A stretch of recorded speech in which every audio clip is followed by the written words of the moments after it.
senderdus. Ja Piiraja pääseb löögi alla!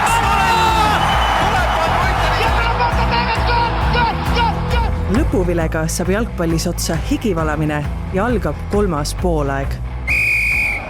Saadet toetab EpicBet, jalgpallipanuste kodu. Tervitused kõikidele jalgpallisõpradele ja muidu spordihuvilistele, kuna käes on 5 nädalat, kui terve maailma keskmes on võrratu mäng nimega jalgpall, siis mõistagi ka Õhtuleht ei lähe sellest suurturniirist nimega maailmameistrivõistlused USA's, Kanadas ja Mehhikos mööda. 1 3. poolaja MM-stuudio on juba eetris olnud enne MM-mängude algust. Tänaseks on 1 mängude voor peetud. Oleme näinud palju huvitavat ja seetõttu on ka paras aeg teha seni nähtust kokkuvõtteid, vaadata natuke tulevikku ja teeme seda koos Harju Jotka Laagri peatreeneri Lauri Nummaga. Tervitused! Tervitused. No nii, kõigepealt siis MM on alanud rohkete mängudega ja ma ütleks ka, et päris rohkete üllatustega. Milline selline sinu esimene tunnetus on selle koha pealt? Ja, ma arvan, et kuna riik on juba algupäraselt rohkem see MM-turniir, siis oli neid riike võib-olla, keda nagu jalgpalliringkond nii hästi ei tea, kui nagu läbi jalgpalli. Ehk neid oli juba automaatselt rohkem ja võib-olla Roheneme saared ei ole kõigile tuttav nagu nimi, siis selge ja see, et jah, et viigi tulemus näiteks nende Hispaania vastu ja siin nii mõnigi veel selline ütleme ka siis Jaapani Hollandi mäng ja siin on veel sellised nagu, ma arvan, ka mänguliselt nagu huvitavaid mänge, et mis siis muudab selle turniiri võib-olla juba algselt selliseks huvitavaks. Olgu siis tiiserina juba meie vaatajatele kuulajate ette ära öelda, et mõnest mängust täpsemalt ja loomulikult MM-stuudiot ei ole ilma taktika tahvlita. Selleni me jõuame natukene hiljem, nii et tungiv soovitus on mitte ära minna vahepeal, aga kui rääkida nendest tulemustest, et just viike on olnud väga palju, juba mainisid Roheneme saared Hispaania viiki ja Jaapani Hollandi viiki, lisaks veel, ma ütleks üllatuste poole pealt, Katar Šveits viik, Egiptus Belgia, võib-olla ka Saudi Araabia Uruguay näiteks, Kongo Demokraatlik Vabariik Portugal, ma ei tea, Marokko Brasiilia ja muidugi ütleme siis, kus viiki ei tulnud, kus eeldatavalt väiksem meeskond suuremat võitis ehk et Austraalia Türgi 2-0, ehk et selliseid tulemusi, mis tekitasid sellise ikkagi üllatusmomendi on olnud rohkem kui 1. Ja, ma arvan, et sa tõid veel rohkem ja veel paremini need kõik asjad välja, aga samal ajal vaatame ka seda, et kui palju need väiksemad riigid on nagu võitnud konkreetselt, siis see protsentuaalselt ikkagi nagu nii suur ei ole, aga me saame ka pidada muidugi MM-turniiril nagu neid viike väga kõvadeks tulemusteks ja väga kõvaks nagu alguseks just nendel eeldatavatel siis väiksematel riikidel. Ehk et millest on palju arutlust olnud MM-i formaadi suurenemine 48 meeskondadele, sellega koos siis ka mängude hulga väga suur suurenemine. Enne MM-i oli väga palju skeptikuid, kes siis arvasid, et see veelahe tasemetes on väga-väga suur. Vähemalt esimene mängude voor, kuigi tõdegem, et see on alles esimene voor, on näidanud, et pigem need kriitikute kartused ei ole olnud põhjendatud. Ma arvan, et see on nagu võib-olla paar erinevat nurka, kuidas sellele nagu vaadata, et üks on tulemuste poole pealt. Tulemuste poole pealt pigem ütleme et on nagu selline võrdne, et on üllatusi omajagu just nende viikide näol. Ja ütleme siis teine vaade on mänguliselt, nagu kuidas siis üks võistkond on teiselt jutumärkides mänguliselt üle, et kui palju on loodud võimalusi, kas neid on kasutatud ära, ei ole kasutatud, kuidas võistkonnad plaaniga täppi panevad või mitte, et jalgpall on selles suhtes nagu huvitav mäng, et siin paberi peal võivad olla alati ühed asjad nagu lõppkokkuvõttes. Väljak on see kõige ausam koht, kus need asjad nagu loevad, et siin käib. Ma arvan, et siin on palju asju seotud, näiteks ütleme siis suuremate nende koondiste või eeldate soosikute mängijate koormused, hooaegadest ootused, eeldused, need on nagu alati kõrgemad. Kuidas on väiksemad võistkonnad näiteks või ütleme siis eeldatavamad, nõrgemad võistkonnad organiseeritud nende koondiste vastu, eriti just kaitsefaasis. Ma arvan, et on selline hea kool nii-öelda ka meil mõelda Eestis ja siis samal ajal sealt teatud nagu mängijate selline individuaalsus, kas nad siis nagu on oma selles nagu super heas performance'is ja sellel tasemel või siis kui nemad ei ole, siis kuidas see nagu on võimalik nagu teatud süsteemiga võrdsustada, et seal on, ma arvan, väga erinevad nurki, kuidas vaadata. Et kas siit võib siis teha edasi järelduse, et kui me siin veel paarkümmend aastat, võib-olla isegi natuke vähem aega tagasi esimene selline pilt, näiteks rääkides Aafrika jalgpallist, koondistest, ka tugevatest koondistest, oli selline rohkem selline kaose jalgpall, nimetame siis sellisena, siis nüüd me näeme ikkagi täiesti teistsugust pilti. Ma sellega oleksin nagu küll nõus, et ma arvan, et need Aafrika näiteks võib Senegali näite võtta esimene poolek Prantsusmaa vastu ja siin muid Maroko ja Kongo ja samamoodi, et nagu võistkondad ei ole probleemi tänapäeval kaitsta, ka madalalt kaitsta, see ei ole nagu probleem, see vanasti vaadati, kui tead sellist lihtsalt bussi ootamist ja catenacciot nii-öelda, kus me siis ootame, et midagi äkki juhtub ja oleme kaitses hambad risti nagu, et ei, et see on nagu struktuursüsteem ja me peame koondise tasemel arvestama ka seda, et see ei ole klubi jalgpall, mängijad ei ole igapäevaselt koos, siin on päris palju nagu erinevaid külgi selleks, et kui nagu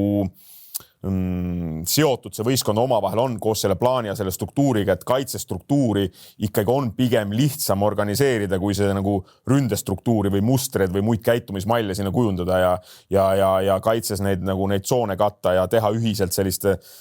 selget ja konkreetset tööd on pigem lihtsam ja ma arvan, et need on see Aafrika võistkonnad, on see kus iganes mujalt mandrilt, et ma arvan, et nad on nagu suutnud suhteliselt adekvaatselt selle ära organiseerida, see on selge näiteks Senegali Prantsusmaa vastu, kui Prantsusmaa paneb nii-öelda selle teise käigu sisse ja leiab neid vabu tsoone ja neid mängijad nagu sinna ülekaalu, kus nemad tahavad, siis küsimus on ka see, kas see distsipliin nüüd nagu säilib. Kas see säilib, kui tuleb esimene tagasilöök, teine, kolmas ja nii edasi. Kas nad suudavad hoida seal piisavalt seda kaitskompaktselt ja kuidas nad suudavad siis sealt edasi palli vallata või kiirrünnakusse minna,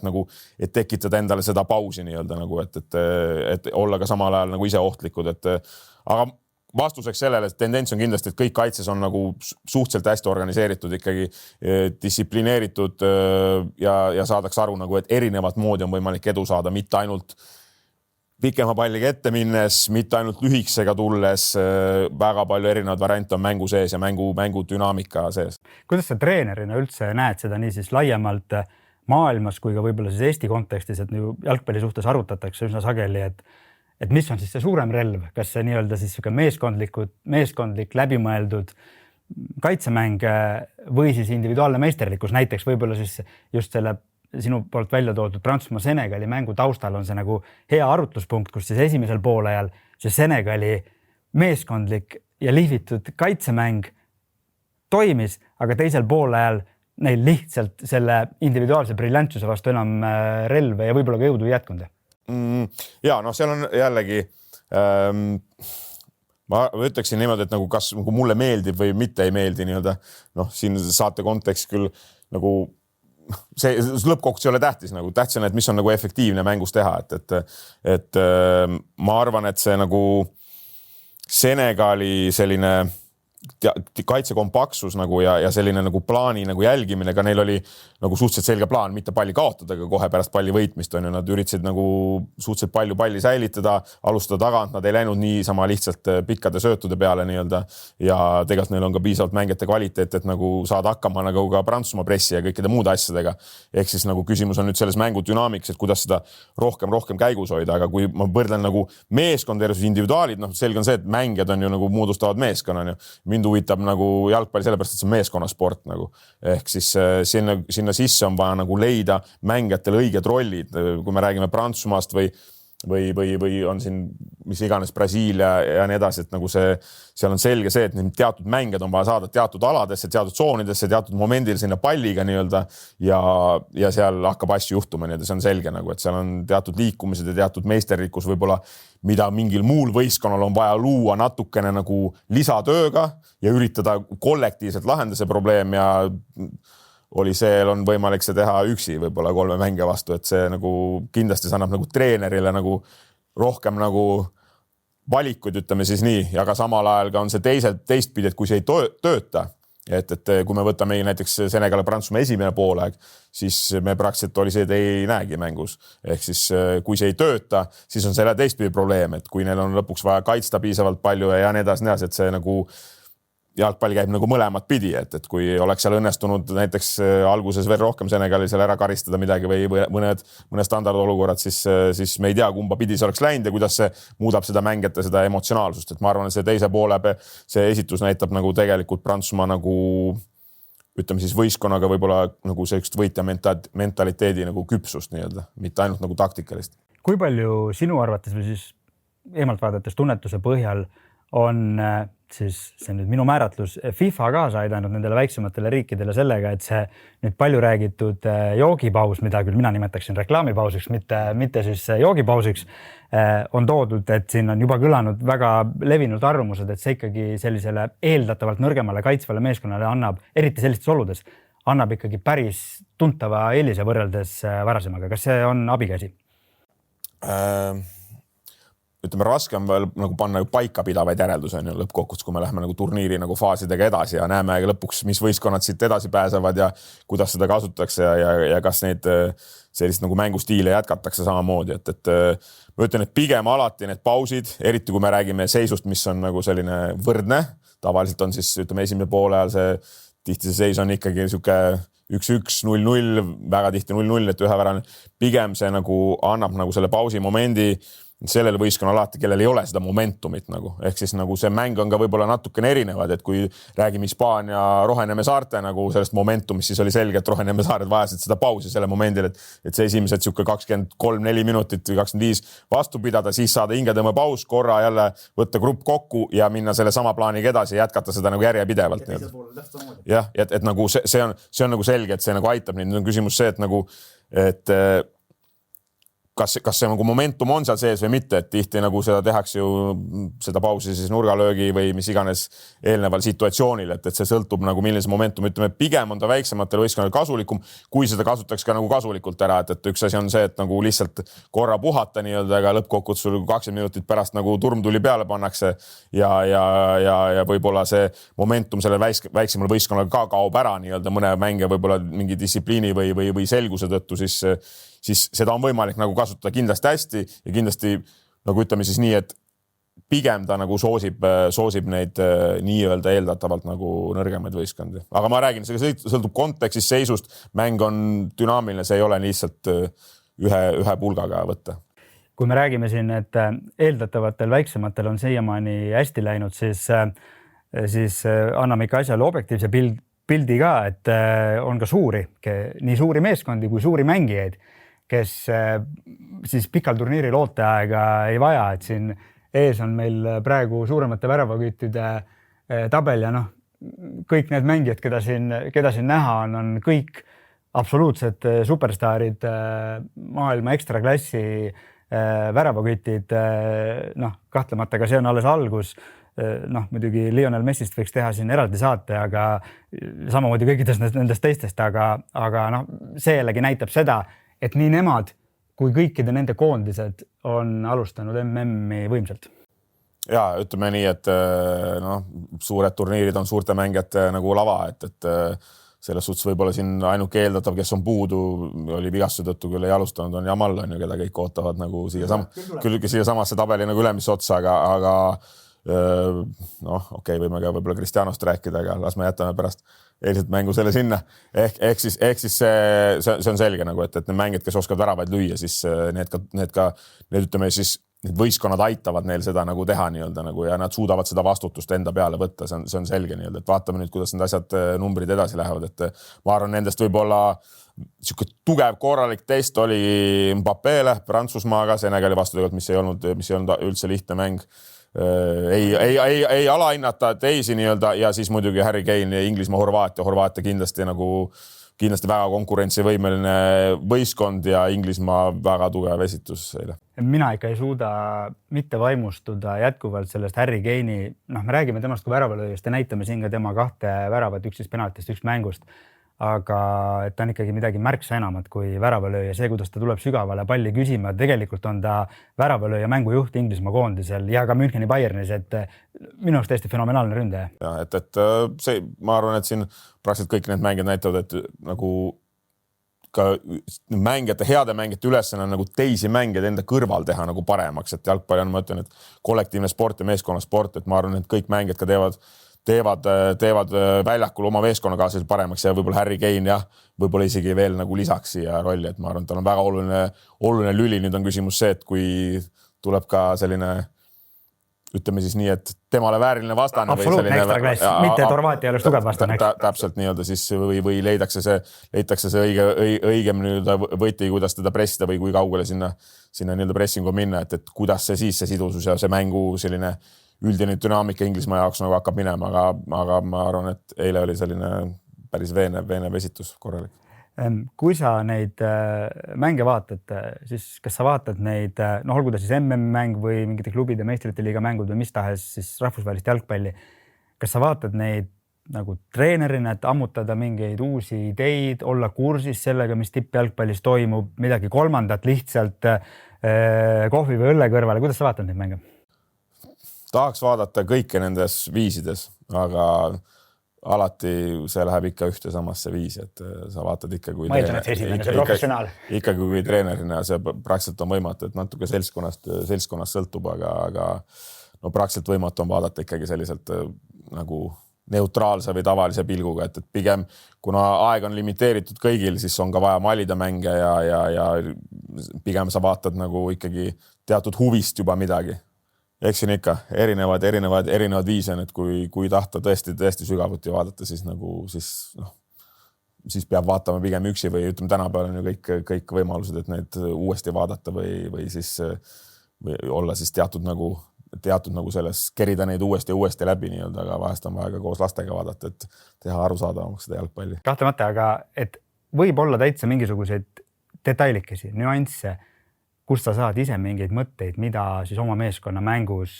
mida tuua, millele tähelepanu pöörata, et seda nii-öelda ainest võib üks tippmäng pakkuda? Kindlasti. Selles suhtes me peame aru saama, et tippjalgpall, kui me räägime meistrite liigast ja maailma meistrivõistlustest, Euroopa meistrivõistlust, see on kirstordil. Me peame aru saama, see on ikkagi täielik nagu tipp ja alati ükskõik millisest mängust on erinevad detaile, kui sa nagu süvitsi nagu vaatad, et alati on see spetsiifilist mingite mängijate kohta või siis võistkondliku nagu dünaamika kohta, et ütleme, mu isiklik eelistus, see on lihtsalt nagu eelistus, et see lihtsalt kujuneb võib-olla nagu aastate jooksul või on kujunenud nii, et ma vaatan nagu jalgpallimängi treenerite pärast, ehk siis sõltub, mis treener on, siis mis on seal ideed taga, et ma tavaliselt tean juba natukene nagu rohkem tausta selle mängu kohta, et ma arvan ka tavainimesel nagu tegelikult see eellugu oleks on nagu hea ja oluline, kui sa tead ikkagi rohkem juba selle mängu kohta, mängijate kohta, nende heade või halbade külgede kohta, siis on ka huvitavam vaadata nii-öelda, et kuidas see mäng nüüd kujuneb, et ma pigem vaatan ikkagi jalgpalli kui nagu üks võistkond versus teine võistkond, et ühel on üks plaan nagu asi ära lukku panna ja teisel on teine plaan sinna vastu ja see dünaamika, see plaan ei lähe kunagi 100% täide, mitte kunagi. Ja siis on huvitav jälgida seda kohandumist seal ja sellist üksteise nagu ülemängimist nii mängijate poolt kui ka nagu treenerite siis poolt, et mida on võimalik nagu teha nii-öelda seal sees. Nii, lähme sellesse malemängu võib-olla natuke rohkem sisse, enne kui me tõuseme püsti ja lähme siia taktikatahvli kõrvale, siis enne ma küsisin su käest, et kui palju sa võtad siit enda klubisse. Mis sa arvad, kui palju nagu Eesti jalgpall üldse, olgu ta siis jalgpallikoondis või mis tahes klubid üldse MM-i meeskondadest saavad õppida? Ma küsingi konkreetsemalt Eesti koondis näiteks, kui me võrdleme koondisi, kui palju siit on õppida? Malli võtta? Alati on, nagu ma ütlesin, igast mängust on nagu malli võtta, et ma arvan, mida see nagu turniiri nagu algus näitab, on see, et paber on paber enne mängu. Ehk siis ei tohi olla aukartust, peab olema väga selge konkreetne plaan, mis on siis sinu sellised võib-olla 2-3 sellist põhilist relva, ütleme siis niimoodi, vastase vastu, et sul peab olema alati mingisugused oma plussid versus nagu vastane nii-öelda, ükskõik on siis suurem, väiksem või enam võrdses kategoorias, et ma arvan, siit on nagu selged asju, mille peale mõelda, et selge on see, et näiteks kaitsestruktuur on üks asi, mis ma arvan võiks olla ja tegelikult ka aegade jooksul on olnud Eesti nagu nii-öelda nagu trumpe, ehk siis nagu vastasel on raske tekitada meie vastu värava võimalusi või siis siin MM-i kontekstis siis nende nii-öelda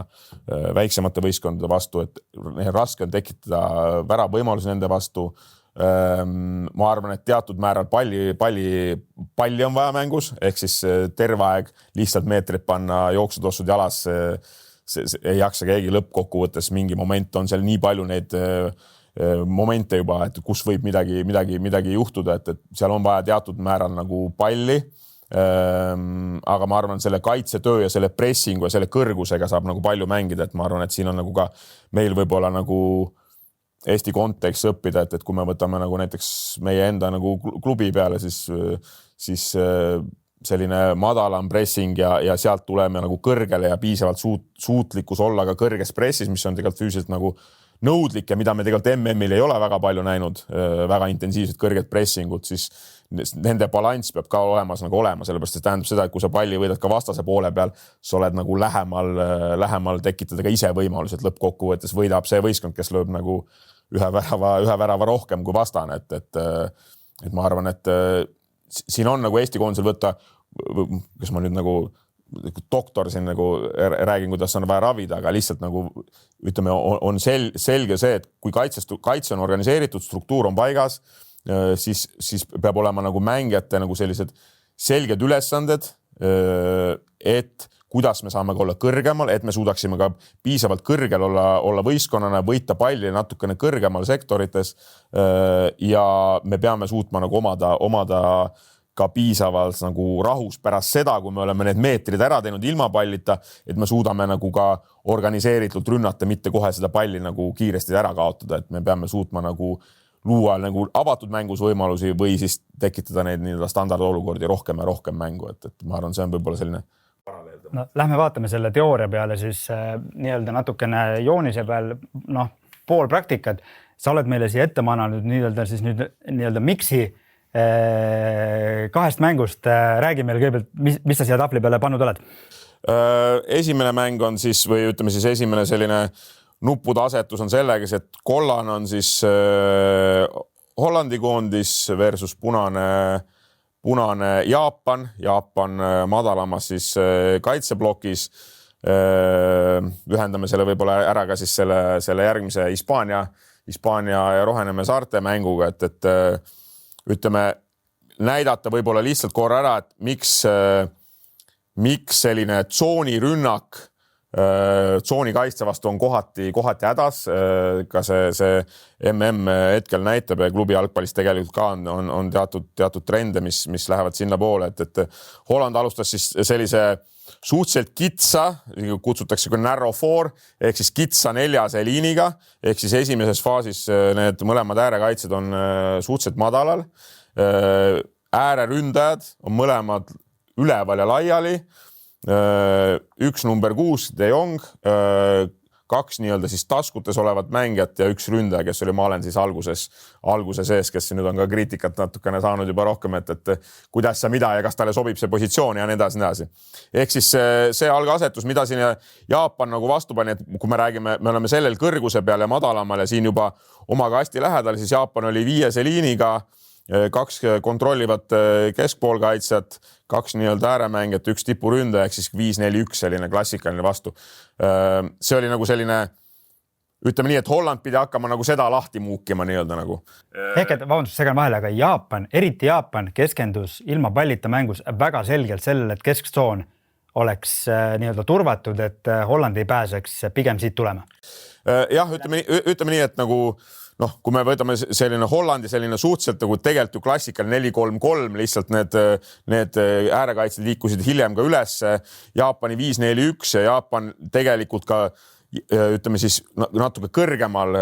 muutis oma seda struktuuri, et see struktuur on nagu alus, me saame võtta vähe selliseks nagu maketis või skeletiks nii-öelda sellele nagu süsteemile, et lõppkokkuvõttes nagu struktuur siin tahvli peal on väga lihtne näidata erinevaid liikumisi ja liigutada nuppe asju, et lõppkokkuvõttes peab see olema kõik nagu väljakul, et muidugi kahju on see, et me ei saa siia videopilti siia juurde. Sellest meil kahjuks õigus. Jah, et ei saa videopilti juurde, et kindlasti on videopildit on alati seda nagu lihtsam ja selgem nagu rääkida, aga ehk siis, mis oli see Jaapani siis idee, see, et selle ühe ründajaga, kuhu iganes see pall ühele või teisele poole läheb, ehk siis see ääremängija, pigem siis vasakpoolne ääremängija hüppab siia välja, nüüd kui see pall liigub siia äärde, väga agressiivne selline wingback Siit Holland tahab tihti sellist underlap ehk siis nagu selja taha kaitsele liikumist, siin on kaitsemängija olemas, ründaja tuleb siia, tugi siia, lähim poolik siia lähedale, väga kompaktseks, kogu liin, kogu see ääretsoon, siin on variandid, ühenda siia, kas otse ründajale siia, on erinevad variante, aga ütleme nii, et kuna see Jaapani pressingu alguses siit oli ikkagi väga kompaktne ja lähedal, siis siit vahelt nagu läbi pugeda kuskil oli selline nagu suhteliselt keeruline ja see võib-olla see MM, mida on veel näidanud, nagu kui me räägime sellisest nagu behavior või nagu käitumismallist on see, et kui see pressing on õigeaegne ja see palliga mängija teeb rohkem kui sellise ühe puute siin nii-öelda või ta pöörab oma keha, siis see pressing on väga lähedal tegelikult. See on ka midagi, mida meie siin peame. Et see näiteks äärekaitse. Jah, ehk siis see on seesama see, et kui me rääkisime enne siin koondise jalgpallist, et mida võtta ja nii edasi, et ehk siis nagu see, milline see nagu see pressingu distants pärast seda, kui ta on ära tulnud, et olla siin sellises 2 meetri raadiuse sees, ehk siis siit nüüd surutakse see mängija tagasi ja seda ma räägingi, et nagu siin nuppudega on väga nagu hea näidata ja liikuda ja nii edasi, vaid küsimus on nendes detailides, et me suudaksime siit pressida see tagasi. Eks kui see mängija saab juba selles asendis palli ja siit tuleb see liikumine, nüüd kui sa oled natukene hilinenud selle liikumisega, see pall on piisavalt täpne, me oleme juba selles tsoonis, sa võid olla siin ees, aga juba see pall lendab siit läbi nii-öelda, nagu juba on see võimalik ja see struktuur on küll hea asi, aga lõppkokkuvõttes tast ei ole midagi kasu nii-öelda. Ja nüüd on küsimus selles, et selles ajastuses, selles täpsuses struktuur aitab, struktuur aitab luua seda nurka, et nii kui see pall liigub siia, nüüd on see pressing lähedal, nüüd tal on võtta üks puude vaja keskele võtta, surutakse tagasi, siit on abi olemas, siia diagonaalselt ei ole lihtne leida ja nüüd ta läheb tagasi ja see oli nagu see Jaapani idee, ehk siis nagu siit see ääreründaja jätkas, nüüd läheb pall tagasi, siit tuli veel ründaja, tihti oli Hollandil vaja teha seda, et nad võtsid selle väravai siia mängu, ehk siis nagu liikuda siit ja siis proovida teiselt äärelt jälle uuesti, aga mis see tähendas seda, et see kõrgus nüüd natukene muutus. Ehk siis kõrgus muutus võib-olla siia, Jaapan jätkas siit või siis see mängija, tihti see mängija siit jätkas ülesse, see sama vasakpoolne ääreründaja ja siit moodustus kiiremini selline 4-4-2 struktuur, kus siis üritati kiiremini juba see kinni panna, nii-öelda oodata seda, kas siis esimest söötu siia või jälgida, et see pall läheb siin ääre peale ja jälle ühele poole suruda. Ehk siis see tähendaks seda, et nad jõuaks ka rohkemate mängijatega sinna kiirrünnakusse. Ehk siis see oli selline nagu Jaapani selline idee, mis küll nagu ütleme nii, et klubi jalgpallis võib-olla jätkuks ka veel rohkem kõrge pressiga tõenäoliselt, aga Jaapani idee oli ka see, et nad tahavad natukene nagu kõrgemale võita, et ainult sellest puhtalt siin madalas ei piisa jälle nii-öelda nagu, et see struktuur aitab, aga puhtalt madalas ei piisa ja tegelikult vastu sellele siis Holland langes täpselt samamoodi alla, eriti just esimene pooleg ja samamoodi 5-4-1 ja väga ootaval seisukohal, mis võib-olla natuke ka välja kutsuda. Jah, ka välja kutsuda, mis võib-olla tegelikult Hollandi puhul natukene võib-olla on üllatav, et mindi seda teed, aga see oli siis selline valik. Kas selles Roheneeme saarte Hispaania mängus seal küll nii-öelda formatsioonid ja mängumudelid olid mõnevõrra erinevad, aga saad sa siin mingid paralleele tõmmata? Siin saab sellega tõmmata paralleeli, et kui me paneme need samamoodi selle viiese liini siia alla, samamoodi 2 kontrollivad poolkaitset jälle, ääreründajad ja 1 ründaja, mis Hispaanial teistmoodi. Hispaania selline, mõlemad võib-olla Hollandi, Hispaania võib tuua sellist jalgpalli sarnasusi, nagu me teame ajaloost ka juba palju ja jalgpalli metoodist, kuidas jalgpalli juba mängida. Aga samamoodi selline baasasetuse võib võtta 4-3-3, mis nagu on lihtsalt asetus, mida siis Hispaania tahab rohkem kasutada on see, et need mängijad siin Cucurella siin äärel, siin Lorente, nad on nagu algselt juba palju rohkem üleval nii-öelda. Ehk siis need 2 mängijad pluss siis see 1 keskpoolik,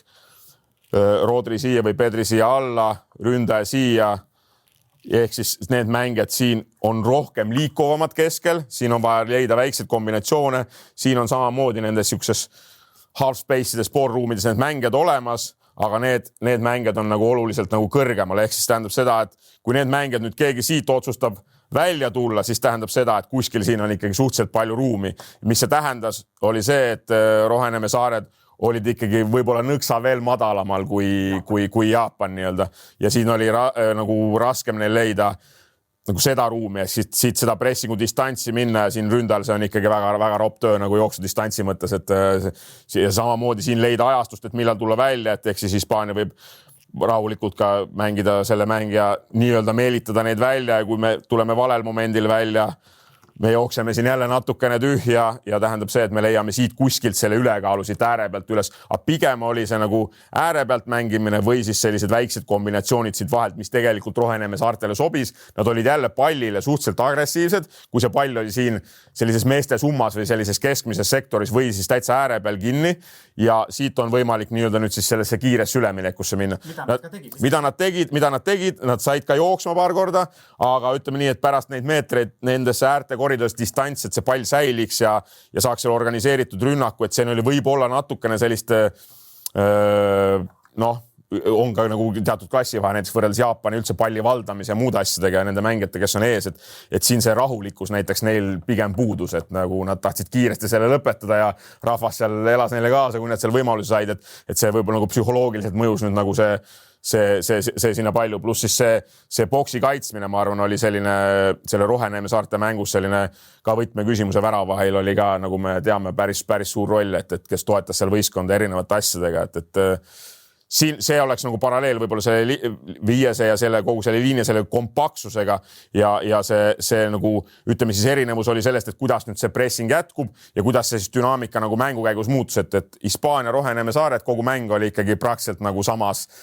rütmis, ehk siis küsimus oli siit, et kas murtakse läbi, ei murta mingi olukord jälle, võib-olla mingi standardolukord ja nii edasi, kas murtakse ja pigem on sellisel ootaval seisukohal nii-öelda nagu. Ja küsimus oli selles kvaliteedis, et millal tuleb Jamal, kas ja nii edasi, kas see dünaamika muutub, ehk kui struktuuriga või nende positsiooniga mängijad täidavad eeskujulikult neid, siis küsimus on see, et sul võib olla siin struktuur, aga kui siit mängija läheb 2 mehest mööda, siis see nagu siit nagu see kvaliteet nagu aitab kaasa sellele, et need asjad tekivad natukene nagu nii-öelda lihtsamalt, aga võrreldes siis Jaapani ja selle, kus oli nagu sellised ütleme, Jaapani mängijate kvaliteet on samamoodi väga kõrge, mängivad väga tugevates liigades ja võistkondades, et see palli valdamine tegelikult ja sellised kiirrünnakud, mis oli Jaapani puhul olid nagu suhteliselt ütleme siis dünaamilised, et kui siin näiteks siin selles sektoris oli palli võitmine kuskil, siis leiti tihti siia kuskile jalga see pall, siia ette ründel, nüüd paneme need mängid natukene alla poole, mis oli ka Hollandil teada tegelikult, ehk siis natukene hoiti need allpool, ehk siis, aga siit need liikumised võis olla kaugem ääremängija, ehk siis väga palju neid kiireid liikumisi tuli kohe liinile taha ja võis tulla siit, mida väga tihti võib-olla tippjalgpallis ei näe, et siit liikumi liinile, siit ja siis see mängija võis lõpetada siin selle avanemise. Ehk siis nagu kaugemalt äärelt siia sisse ja nüüd oli hollandlastel küsimus, et kui palju nüüd järgi minna ja nii edasi, mis avas neile ruumi võib-olla, et säilitada ka nagu palli kauem, ehk kui ei saanud kohe minna, siis suudeti natukene hoida ja pärast seda Holland valis pigem strateegia, kui nad suudavad seda hoida piisavalt pikalt liigutada, siis tuleme meiega alla poole nii-öelda. Ja see mängu dünaamika nii-öelda oli siis nagu suhteliselt erinev võrreldes selle Hispaania ja Roheneme saarte mänguga. No nii nagu näete, jalgpall ei ole ainult üks palli veeretamine, vaid on tegelikult väga põnev malemäng kahe leeri vahel. See malemäng jätkub veel meil 6 aega laias piires. Jälgime seda partiid, seda ühte pikka partiid väikestes tükkides ja oleme siis juba teise mängude vooru järel teie ees tagasi, et siis vaadata otsa, kas MM on jätkunud sarnaste trendidega, kindlasti toob midagi uut, nii et püsige lainel, jälgige igapäevaseid uudiseid ja siis õige pea teie juures ka 3. poolaeg MM stuudio tagasi. Tänud vaatamast, kohtumiseni. Siljevi tsenderdus ja Piiraja pääseb löögi!